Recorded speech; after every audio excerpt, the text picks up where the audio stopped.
포털 사이트의 반려동물 커뮤니티에서 심장사상충을 검색해보면 약물의 부작용이나 독성을 얘기하면서 심장사상충 예방이 고양이에 의해서 필요하냐 필요하지 않느냐 이 내용을 논의하는 글들을 상당수 볼 수 있어요. 매우 적은 수의 심장사상충만으로도 고양이를 급성 쇼크로 사망에 이르게도, 우리나라 고양이들은 대부분 집에서만 상주하기 때문에 고양이만 있는 가정에서는 모기가 유충해 감염될 확률도 낮고 다른 고양이에게로 전염될 확률도 매우 낮지 않나요? 그럼 고양이는 강아지보다 안전한 거 아닌가요?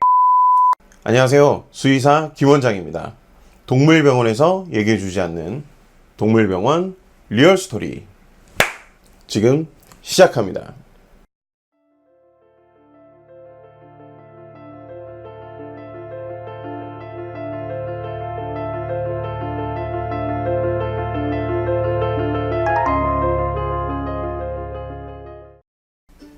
날씨가 많이 쌀쌀해지고 있지만 여러분들은 심장사상충 예방 잘하고 계시겠죠? 지난 시간 심장사상충의 감염 이론에 대해 이야기했었는데요. 이 영상은 우측 링크를 따라가시면 확인이 가능합니다. 모두 기억하고 계시죠? L3 유충이 L5까지 성장하는 데 걸리는 1에서 2개월, 그리고 유충이 심장의 자리를 잡기까지 걸리는 약 6개월. 그러면 이 두 기간을 기억하면서, 물론 오늘은 크게 필요는 없지만 앞서 말씀드렸던 심장사상충 예방에 관한 썰을 오늘부터 풀어보려 합니다. 그럼 커피 한 잔씩 준비하셨나요? 인터넷에 떠도는 심장사상충의 예방, 그 오해와 진실. 첫 번째 이야기, 고양이도 심장사상충에 걸리나요? 그에 대한 썰을 지금 시작합니다.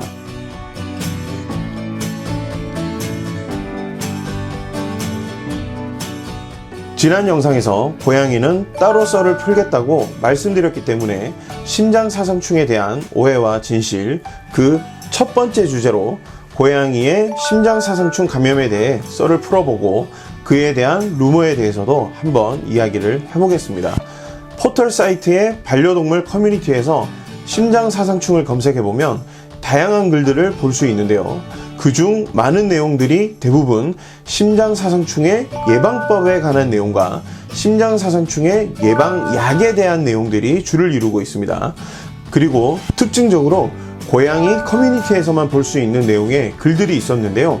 보통 강아지 커뮤니티에서는 약물의 부작용이나 독성을 얘기하면서 예방을 하거나 안 하거나 이런 이야기가 주류인데, 고양이 커뮤니티에서는 이와는 다르게 심장사상충 예방이 고양이에 의해서 필요하냐 필요하지 않느냐 이 내용을 논의하는 글들을 상당수 볼 수 있었습니다.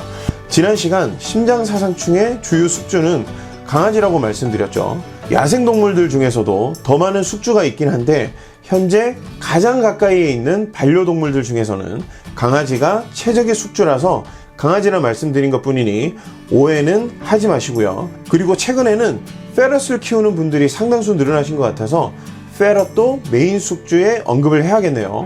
아무래도 고양이가 심장사상충의 메인 숙주가 아니다 보니 보호자분들께서 예방의 필요성에 대해 고민하는 글들을 쉽게 볼 수 있는 것 같고, 그리고 고양이는 심장사상충에 걸리지 않는다는 루머들도 간간히 볼 수 있는 것 같습니다. 심장사상충이 선호하는 메인 숙주가 따로 있지만 그렇다고 해서 다른 동물들에게서 감염이 되지 않는 건 아닙니다.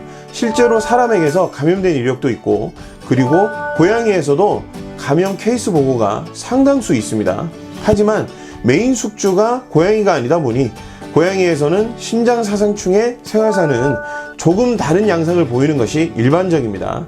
고양이 체내에 감염된 심장사상충 유충은 대다수가 생존하지 못하거나 성장하지 못하고 적은 수의 유충들만 성장해서 폐동맥으로 이주하게 되는데요. 그리고 고양이 체내에서는 성충의 생존기간도 강아지에 비해 평균적으로 짧은 수명을 가지게 되는 것이 일반적입니다.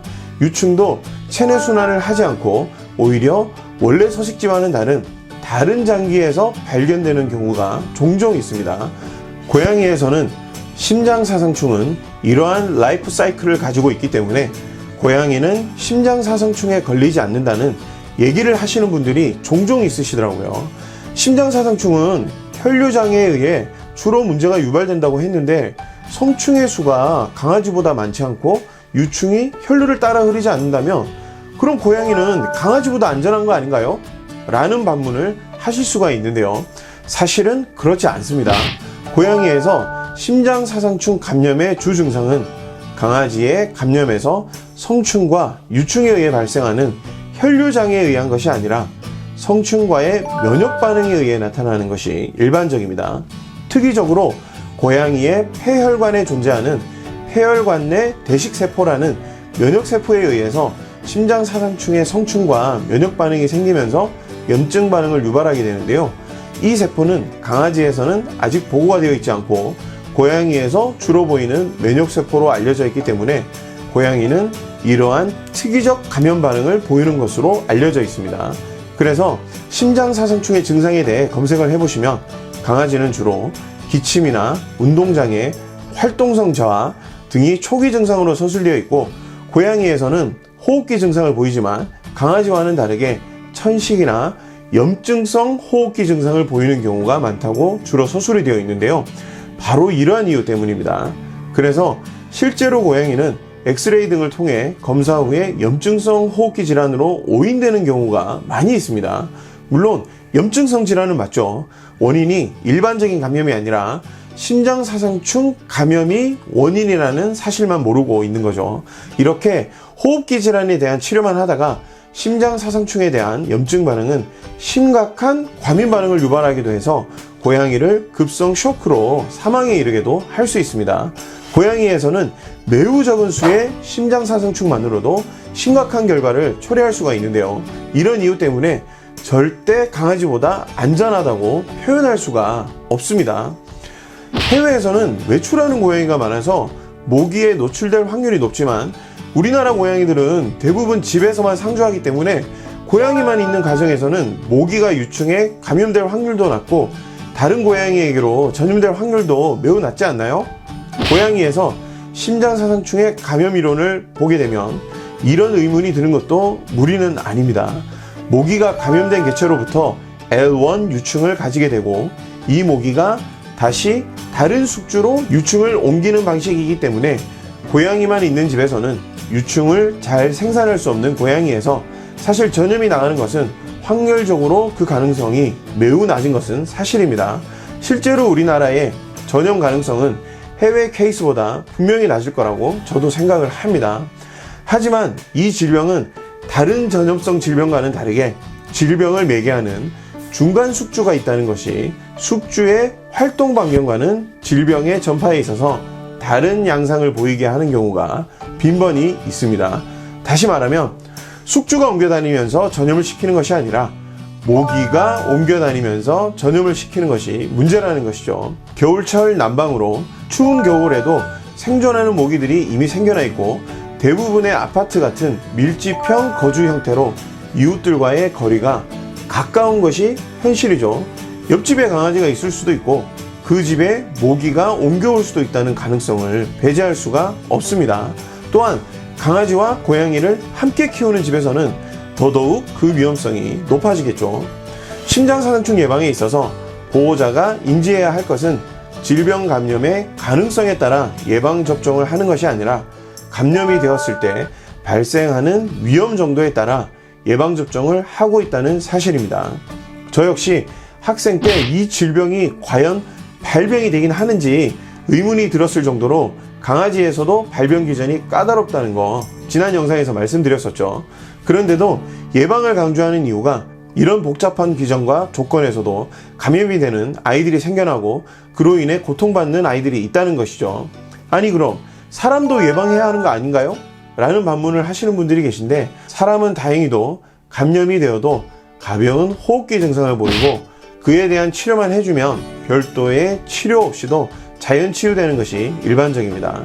사람과 강아지, 고양이, 다른 동물들까지 질병의 발병과 진행에 있어서 차이가 있기 때문에 그에 따라 예방 여부가 결정이 되고 있고 예방접종에서도 차이가 나는 것이죠. 심장사상충 예방법은 너무도 간단하고 쉽습니다. 하지만 감염되었을 때 발생되는 결과는 너무도 치명적이죠. 고양이에서도 심장사상충 예방은 예외는 아닙니다. 심장사상충 예방의 필요성 아무리 강조해도 지나치지 않는 것 같고요. 꼭 예방하시길 부탁드리겠습니다. 지난 심장사상충 영상 이후에 약물에 대한 부작용에 대한 댓글이 있었는데요. 심장사상충 예방과 관련된 예방 접종 방법과 예방약에 대한 오해는 다음 영상에서 썰을 풀어보도록 하겠습니다. 오늘 영상이 도움이 되셨다면 구독, 좋아요, 알림 설정까지 꼭 부탁드립니다. 그리고 댓글로 여러분들의 의견과 궁금증 기다리고 있으니까요. 많은 의견 남겨주시고, 그럼 저는 다음 시간에 또 다른 동물병원 리얼스토리로 다시 돌아오겠습니다.